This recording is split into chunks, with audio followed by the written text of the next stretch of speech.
What's up everybody? Welcome to another honest review. Today we are gonna talk about this MacBook Neo.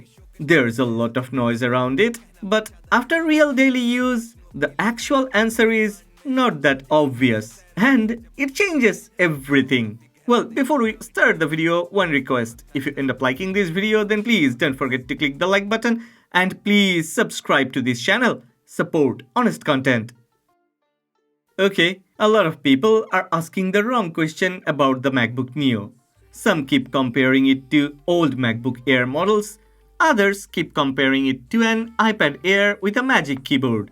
But the real question is much simpler. If all that is needed is a portable Apple machine for writing scripts, emails, browsing, iCloud files, light video editing, usual photo editing, and other simple daily tasks, does the MacBook Neo already do enough? Okay, after using it, the answer is a very clear yes. But there's a catch.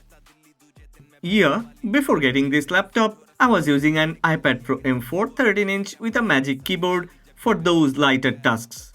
But some of the things on iPadOS still never felt as straightforward as they should. File handling, window management, and certain smaller desktop-style actions still felt like they needed extra steps. The MacBook Neo does not feel faster in every single way, but macOS makes those daily tasks feel easier and more natural. Okay, I know you're gonna talk about the power of M4 versus the A18 Pro chipset. We'll talk about that later. First, let's continue. I mean, that shift from iPad Pro M4 13-inch to this MacBook Neo has changed the setup here quite a bit.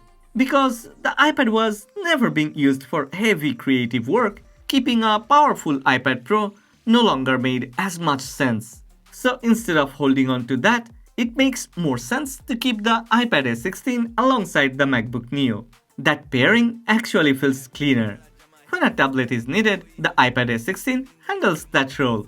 When a keyboard, proper desktop application flow, and macOS flexibility are needed, the MacBook Neo takes over. Using two devices like this feels more practical than relying on one device to do everything. Okay, yeah, if a powerful tablet is required for a specific workflow, then that becomes a completely different conversation. It clearly offers stronger performance with a much more capable chip. It is true that if the workflow truly depends on a tablet, whether it is drawing, touch-based editing, or other tablet-first tasks, then the MacBook Neo is simply not designed for that role.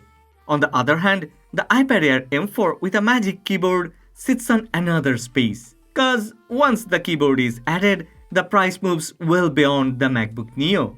And even with that power, iPadOS still cannot replace the ease and structure of macOS for certain tasks.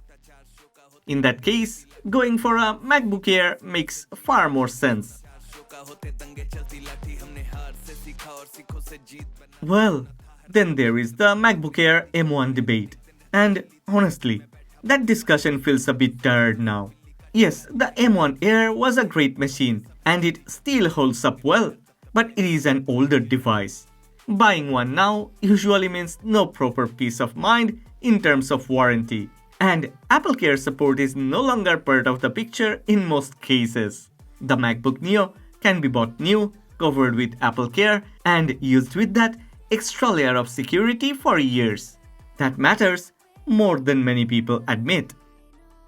Okay, I admit, sometimes I need to use my MacBook Air M5 because there are tasks that the MacBook Neo simply cannot handle.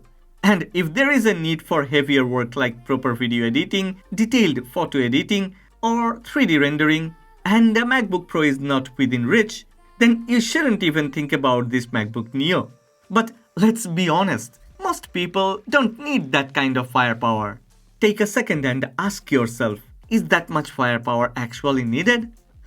Trust me, in day-to-day use, handling all the basic daily tasks, the MacBook Neo starts to feel far more capable than expected. Battery life also stands out, making it easy to rely on throughout the day. I use the Belkin 67 watt charger because it makes charging everything simple. It can power my MacBook Neo, iPad, and iPhone at the same time without slowing down. The charging speed is reliable, and the convenience of 3 ports in one compact design makes a big difference daily. It also gives peace of mind with Belkin's 6-point safety system and strong build quality. With newer charging technology and consistent performance, it just works the way it should. If you are looking for one charger to handle everything, Belkin is an easy recommendation. So that's the MacBook Neo. After using it properly, the conclusion is clear. It simply comes down to whether it fits your workflow or not. So what do you think? Are you gonna go for a MacBook Neo or not? Let us know in the comments section. If you have enjoyed this video, then please don't forget to click the like button and please subscribe to this channel. Support honest content.